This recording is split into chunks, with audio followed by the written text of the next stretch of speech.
I have a lot to say.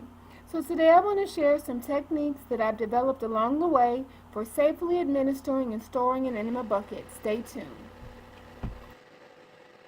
I'm not an expert, I'm not trained, I'm just a regular person trying to find solutions for the medical issues and crises that I'm facing in my life.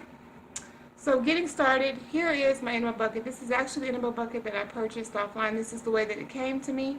I took the tubing off for sanitary purposes, for safety purposes. I minimally handle that tubing. But this is the way it came. So really quickly, what stood out to me is the fact that it has no covering. And if you really think about it, there's all kind of dust particles and things in the air.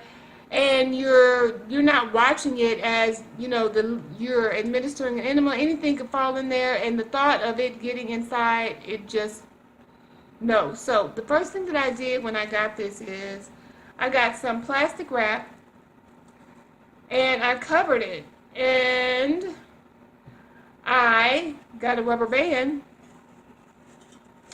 to secure it. It just made common sense to me. And so this is actually what my enema bucket looks like on a regular, everyday, day-to-day basis, sitting before and after use. So this is sort of a mock example of what an enema bucket would look like right here. This is not my actual tubing. I would never handle my actual tubing for sanitation and safety reasons. But by me putting this rubber band on here, I quickly found out that it makes transporting this very easy, because all I have to do is put the applicator inside the rubber band like this, and this is sturdy. This is not falling off. Of course, I would have my valve closed, and this is easy transportation from wherever location I am transporting it to or administering it. And it's also sanitation and safety reasons as well, which brings me to my next topic. I have just shown the list of things that I never do with my enema bucket and applicator, for just as a precaution, because I don't want infection or to cause myself any harm. So cleanliness is the key. I can't say it enough. I'm not going to say it enough. I believe that is one of the things that has kept me safe thus far doing these.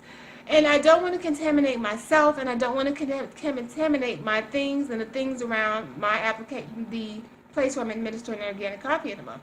So right after I do the step that I showed you before, and I've administered an organic coffee enema, and I'm going to wait for my 12 minutes, I take with me to the site of the application 2 squares of toilet paper. And the reason why I do this is for after I administer the enema.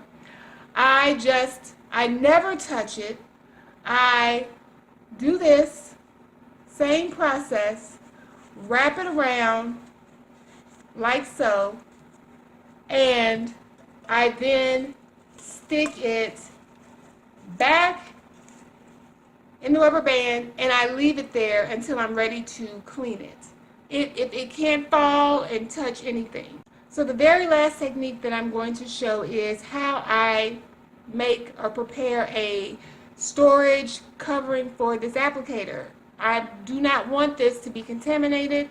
I don't want to have the risk of me contaminating myself or the things around me. So I have two squares of toilet paper.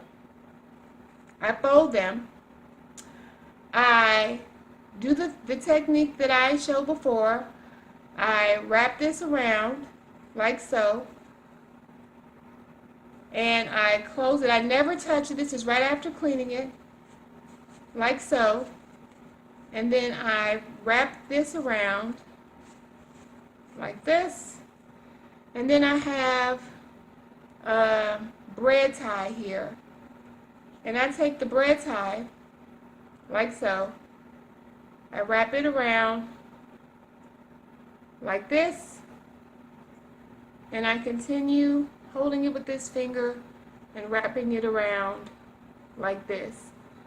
This is how I temporarily and permanently store my applicator.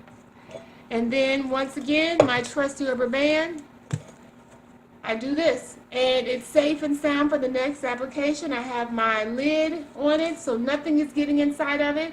I always rinse it off before use, rinse it, run some water through it before use, but as an extra precaution, and that's it.